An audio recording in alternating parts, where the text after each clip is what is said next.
Oh, universe. It's, what is it? 11:37? Yep. It's 11:37 here in the 303-720-917. And whatever Albuquerque is. Is the whole state of New Mexico one area code? At this point, they got to be at least two, right? I mean, with all the aliens living there, there are probably even three area codes.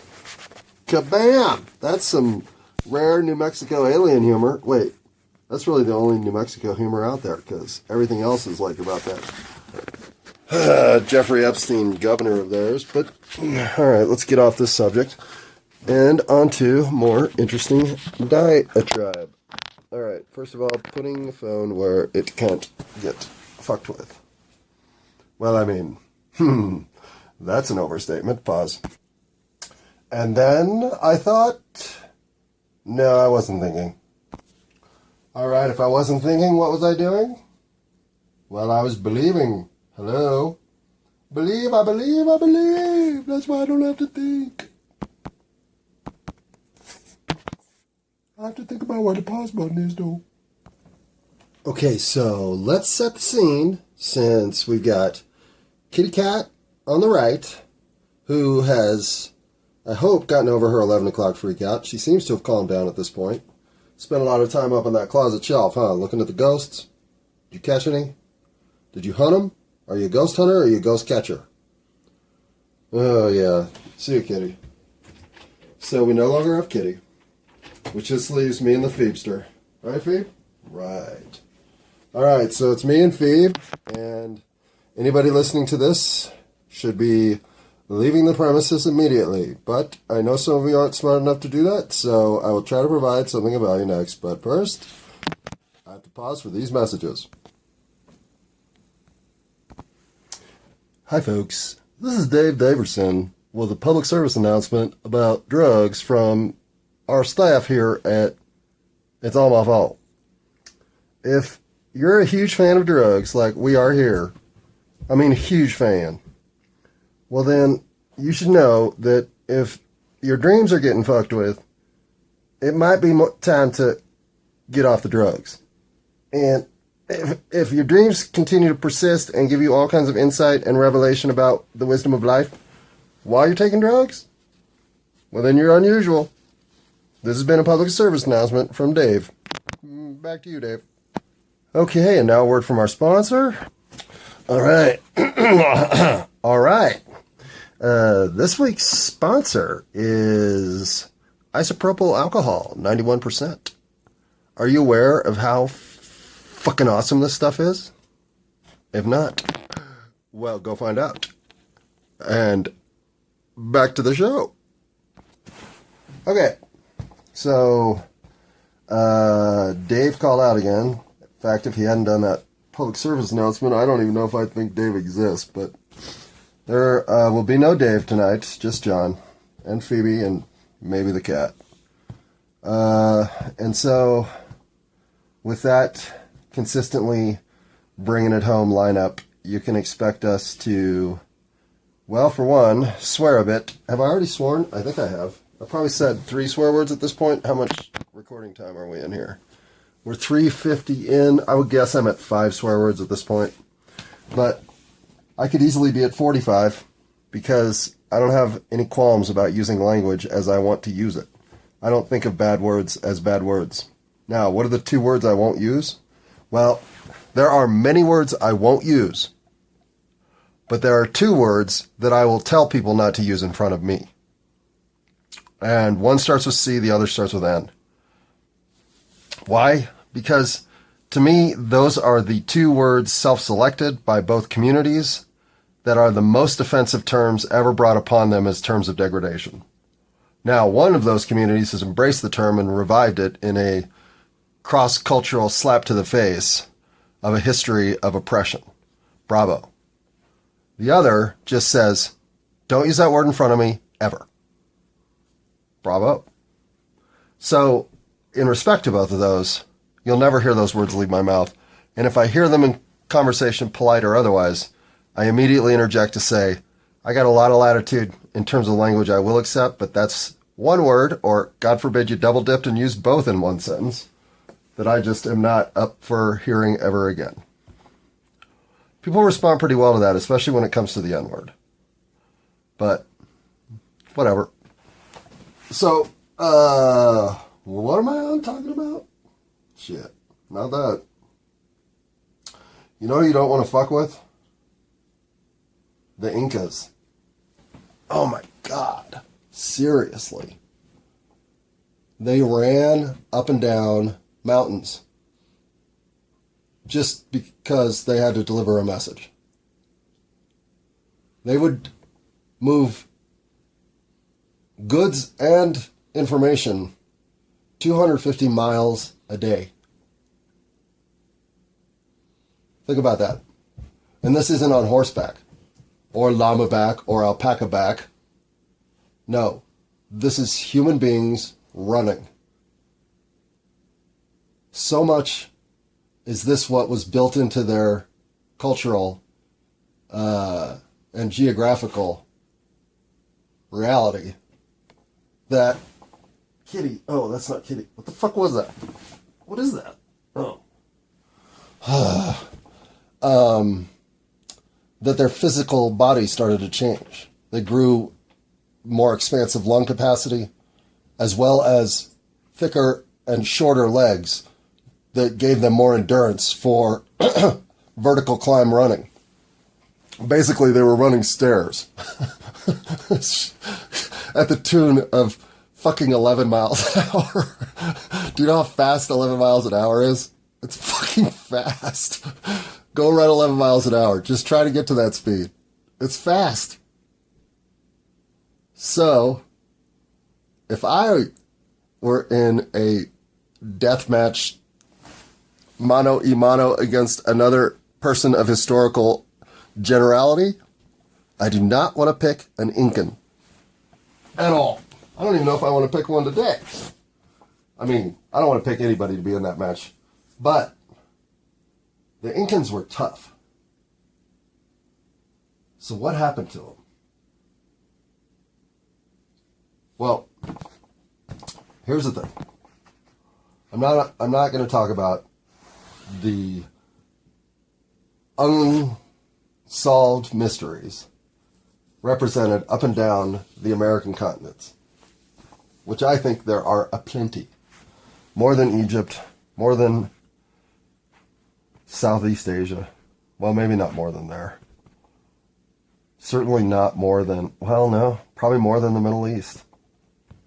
I don't know. The whole world's a mysterious canvas of what the fuck, so what am I saying? I did get on to talk about why I folded my hand of life. So having no notes on this, maybe I should go write like 3 things down that make sense so I don't just wander too far off topic. Hang on. Unpause. All right. I don't know how effective that little exercise is going to be. It's 11:57 at this point. So we're 3 minutes before the stroke of midnight. Cat's, where'd the cat, oh, she's out there. Right. So the cat's out, dog's in, feet are up on the side of the bed, and away we go. All right. Why did I fold my hand of life? Well, in all of my stabs to run up a vertical of self-worth, I came up empty. Now, I was a bit flighty, let's be honest. I was also a bit disinterested in long-term goals, let's also be honest. And I was less than apt at creating value outside of reaction and moment.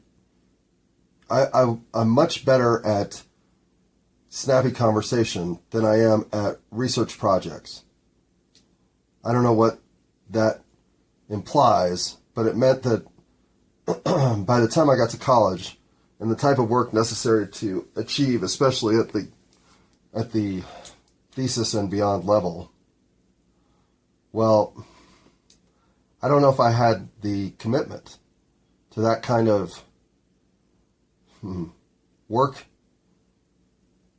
compilation, that level of project management, I've always been poor at.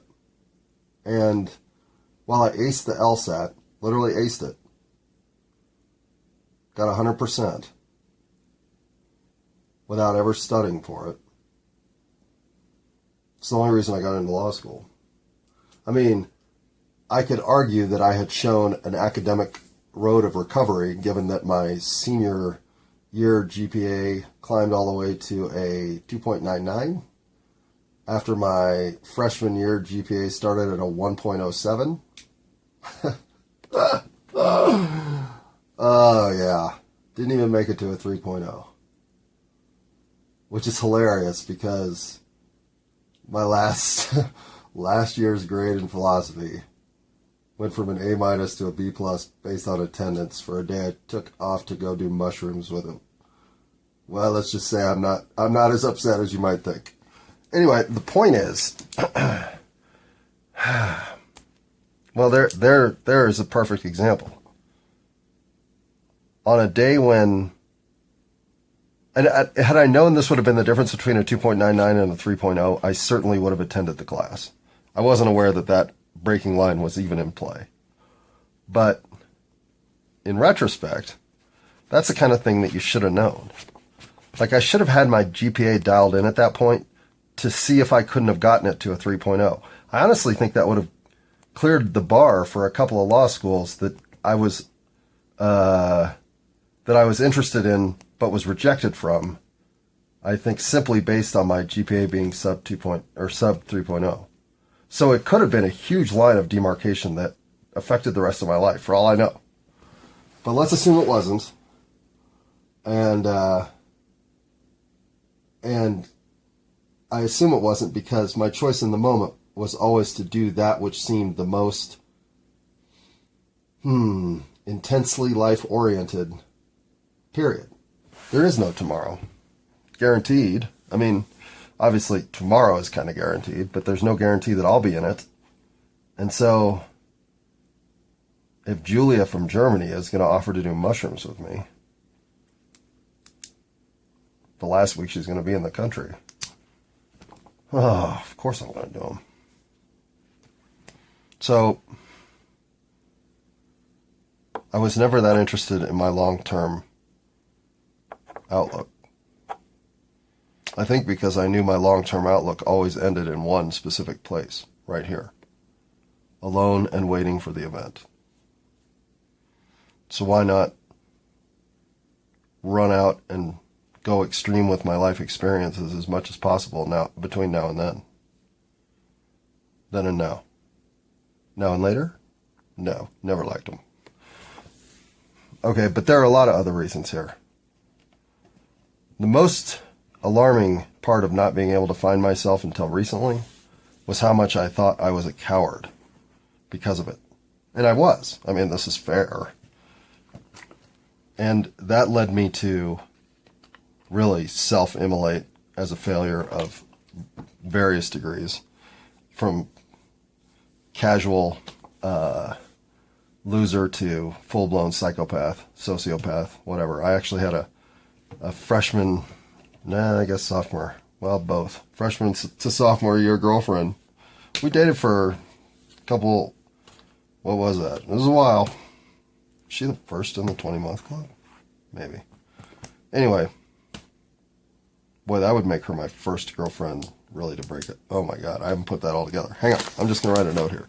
20-month club. Can't remember.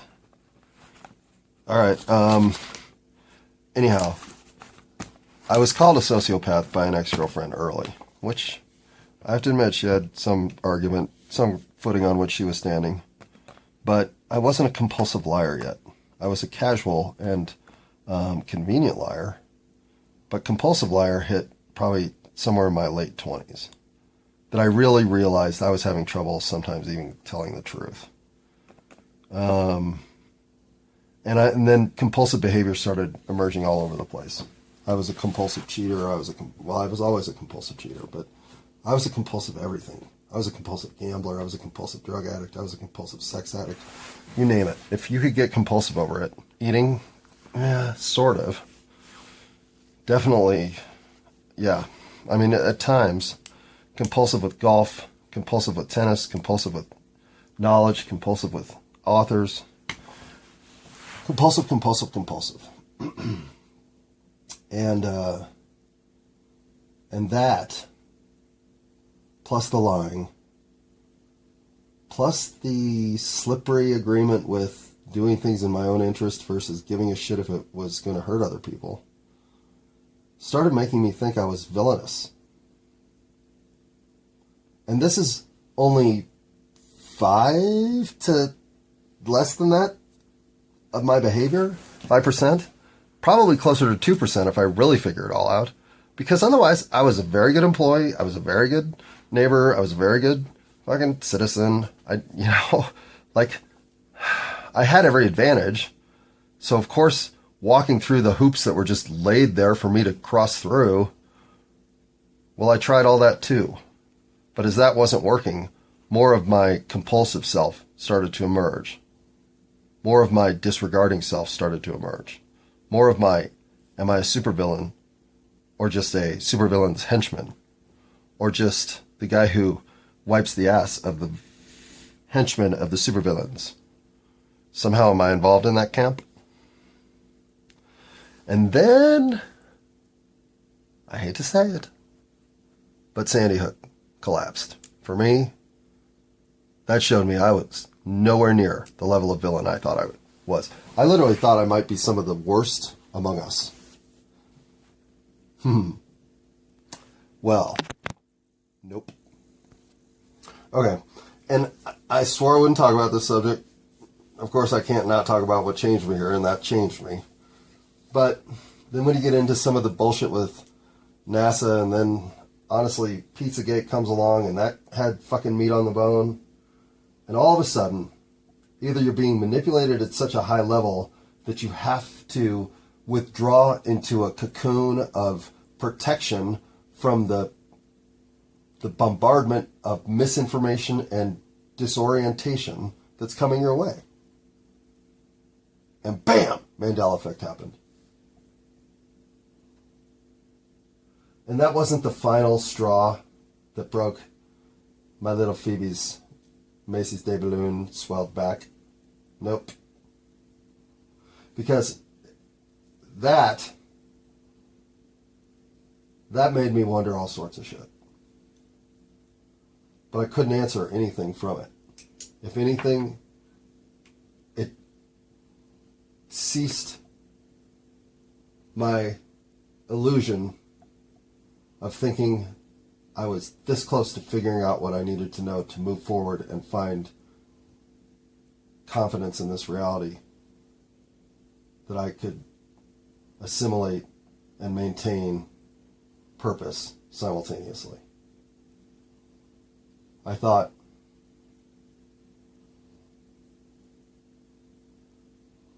if I can't trust my own pattern of thinking, my own history of knowledge, my own base of experience, well, I must be a non-player character. It was the most reasonable explanation I had. And if that was the case, well, of course I folded. Wouldn't you?